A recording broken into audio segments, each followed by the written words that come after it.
morning. Today is September 14 and the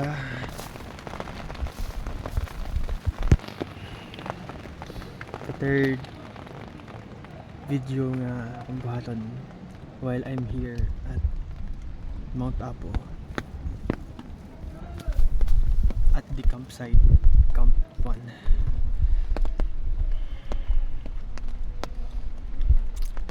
So, as a recap, ang itinerary is wake up call 1 a.m.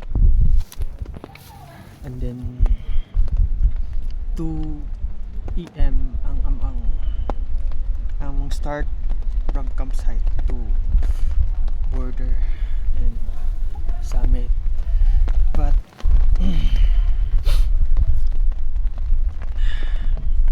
weather wala siya ni uyon sa among lakaw, sige og ulan ug kusog nga hangin pod. Pag mata na ko sa 1 a.m. kusog gihapon ang ulan, so i-advise me nga pa hinay-hinayon sa ang ulan. So niabot to 2 a.m. but still ang ulan naghapon. So ang next nga advice is 3 a.m. na mo proceed. So nangapi mi and then nag-ready na po sa Musal para sa border. And 3 a.m. nag-start mi og hike. So gamit mi og mga headlamps kay lit-lit pamagit kayo. Ang tod nga niabot mo dito sa entrance sa border o dito gyud kay wa namang gay kahoy, wa namang gay kay magunitan isip sa bato. Grabe na gyud ang haguros sa hangin. Namang gyud daw namang gyud low pressure sa Visayas and Mindanao, and wala pod mi balita kung nahimo ba siyang bagyo, pero grabe gud ang among na-experience karon. Kusog kaayo na hangin plus ulan. So pag kusog na hangin plus ulan, kaming tanan basa na gid ming tanan. And ito lang minitago sa entrance sa border. Kami ni proceed kay kung mo proceed mi open field na mo siya, so there na possibilities nga sa kakusog sa hangin palidon gid ka, di ka katindog, di ka forward. So niabot mi sa entrance sa border mga around 4 a.m. around 4 a.m. So sige migi huyop sa hangin nga kusog, ulan.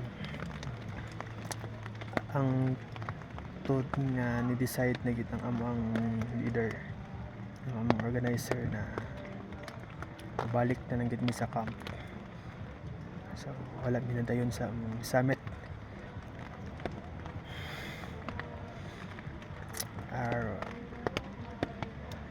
Okay lang gyapon magpadayon daw mi og summit kung mo nindot na ang panahon.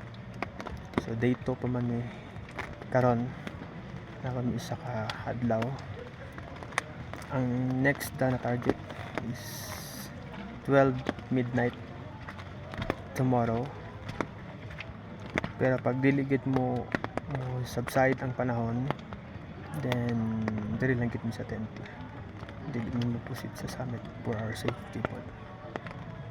So grabe no ang experience. By the way, ang akong experience kagabi is akong pagpahulay kay first night man doon akong gabi. Siguro tungkol sa kakapoy makatulog ra pud gyapon ka, and makamata ka tungkol sa kabugnaw pod. Ang ulan pod kasi sige po siya ulan gid. ang kami tanan naka-experience og basa nga tent. Kay ang moist niya basa mo basa good. And then ang uban kay flooded area sila. So wala gud sila kapahilo na silang pagpahulay. Katong ako first nako nga kuan sa ko ang tent kay medyo flooded siya ang area. Itong naka-transfer ko din okay naman noon siya, wala na yung kuan, wala na yung basa. So para sa mga first timer just like me, balang og kuan dako nga sa inyong tent kung makarent mo tent o dala mo og dako pud na insulator para matabunan ninyo ang mahimo ni siyang beddings para sa inyong tent.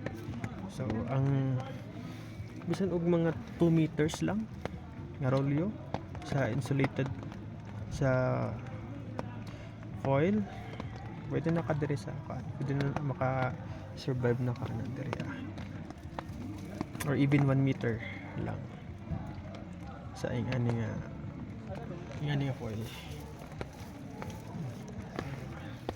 That's it, medyo taas and pakuntahan na stress free pa ako. Yes, na happy ko and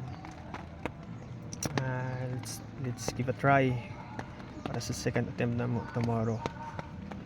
But dagko signal is kung munindot ang panahon. That's the end of my third video. Salamat Lord.